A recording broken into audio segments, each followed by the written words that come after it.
très beau chrono, on commence à avoir l'habitude, surtout sur le Dauphiné. Mais là c'est vraiment bien, 9 secondes juste derrière Foss alors qu'il y a des gros écarts à l'arrivée.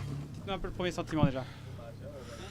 C'est un bon sentiment, je suis à 1 seconde de lui, 1 seconde 8 à l'inter, je perds un peu dans la descente, je pense que je me suis un peu essoufflé, souvent besoin de relâcher dès que ça allait vite, donc c'est sûrement là que je perds. Et après voilà, ça reste quand même un très bon chrono, j'espère que ça fera une super place à l'arrivée. Voilà, j'ai travaillé pour, depuis le Romandie ça m'a mis en confiance, donc voilà, j'espère que ça va le faire. On vous attendait débriefer avec votre coéquipier juste avant. Quel était le secret de ce parcours? C'était de ne pas se mettre dans le rouge avant la bosse? Je vais pas tout dire à Tadej. Non, bien sûr la bosse est super importante. Il y a vent de face tout du long, donc de toute façon c'est un chrono pour homme fort, hein. Il n'y a jamais le temps de se relâcher réellement, donc c'est très difficile du début à la fin.